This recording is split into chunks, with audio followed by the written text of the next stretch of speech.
अंतर्राष्ट्रीय परिवार दिवस हर साल 15 मई को मनाया जाता है। अगर हम अपने समाज की बात करें तो परिवार सबसे छोटी इकाई है। परिवार सामाजिक संगठन की मौलिक इकाई है। परिवार के बिना मनुष्य समाज की कल्पना भी नहीं कर सकता। प्रत्येक व्यक्ति किसी न किसी परिवार का सदस्य होता है या फिर वह अपने परिवार से अलग होने की सोच भी नहीं सकता है। हमारे समाज की परंपराओं और उसकी सभ्यताओं में कितने ही बदलाव क्यों न हो जाएं, लेकिन परिवार के अस्तित्व पर कोई भी आंच नहीं आनी चाहिए। चाहे परिवार बने और बनकर भले टूट ही क्यों न जाए, लेकिन परिवार के स्वरूप में परिवर्तन नहीं आया। सर्वप्रथम संयुक्त राष्ट्र अमेरिका ने वर्ष 1994 को अंतर्राष्ट्रीय परिवार दिवस घोषित किया।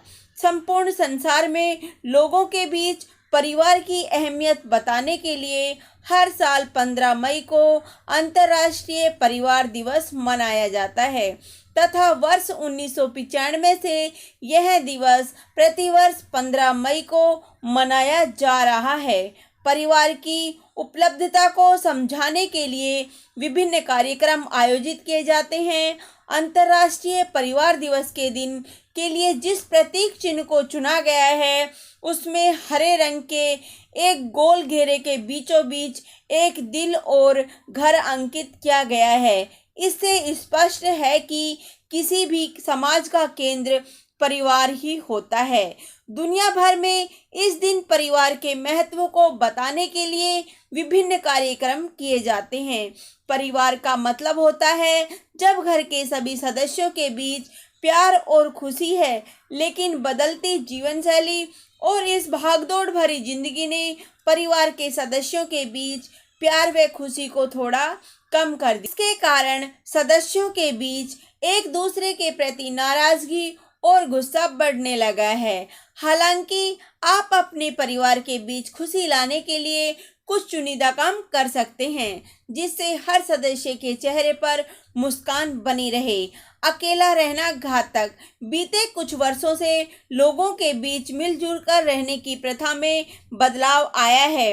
लोगों का मानना है कि अकेले रहने से एक दूसरे में झगड़े नहीं होते और प्यार बना रहता है, जबकि ऐसा नहीं है। ज्वाइंट फैमिली में रहने से आप अपने प्रियजनों के बीच बने रहते हैं और अक्सर अपने दिल की बातें किसी व्यक्ति से शेयर कर ही देते हैं। ऐसा भी देखा गया है कि लोग अपने घरों को छोड़कर दूसरे शहरों की तरफ भागते हैं और अपने परिवार से दूर हो जाते हैं। अकेले रहने से लोगों में तनाव, अवसाद जैसी बीमारियां भी लोगों को जकड़ लेती है, जिसके कारण कई आत्महत्या जैसे कदम भी उठा लेते हैं। मिलकर रहने से रिश्तों में बढ़ता है प्यार। परिवार के साथ रहने से पति पत्नी के बीच प्यार बढ़ता है और दोनों के बीच झगड़ा होने पर परिवार के अन्य बड़े बुजुर्ग उन्हें समझाने के लिए हमेशा आगे होते हैं। इस तरह से दोनों के बीच मनमुटाव जल्द ही समाप्त हो जाता है और उन्हें सीख भी मिलती है कि जबकि अकेले रहने वाले दंपतियों में झगड़ा होने पर बात इतनी बिगड़ जाती है कि दोनों के बीच अलग होने की नौबत आ जाती है और कई बार दोनों गुस्से में आकर कोई न कोई गलत कदम उठा ही लेते हैं। परिवार के साथ रहने से बच्चों की परवरिश भी बहुत अच्छी होती है और उनमें संस्कार भी पैदा होते हैं, जबकि अकेले रहने वाले दंपतियों के बच्चों में संस्कारों का अभाव होता है और उनकी परवरिश करना भी बहुत कठिन होता है। शहर में कई कामकाजी महिलाओं को बच्चों की देखभाल के लिए अपनी नौकरियां छोड़नी पड़ती है और अगर वह नौकरी कर भी रही होती हैं तो उनके दिमाग में अक्सर यही चलता रहा है कि बच्चे घर पर सुरक्षित हैं या नहीं।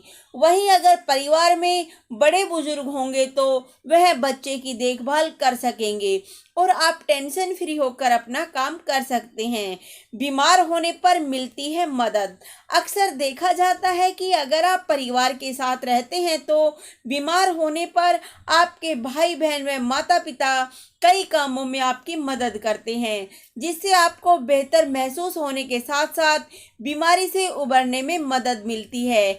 जबकि अकेले रहने पर व्यक्ति अक्सर कोई काम ठीक से नहीं कर पाता और दिन ब दिन उसका स्वास्थ्य बिगड़ता जाता है। सिर्फ बीमार होने पर ही नहीं, अकेला महसूस करने पर भी आपके परिजन आपके साथ ही होते हैं, जबकि अकेले रहने वाले व्यक्ति अवसाद और तनाव का शिकार हो जाते हैं, क्योंकि वह अपने दिल की बात किसी के साथ साझा ही नहीं कर पाते। समाज से रहते हैं जुड़े। जब आप परिवार के साथ रहते हैं तो शादी ब्याह के अवसरों, रिश्तेदारियों को निभाने की जिम्मेदारी के साथ आप समाज के दूसरे पहलू से भी जुड़ जाते हैं और आप में आदर का भाव जाग जाता है।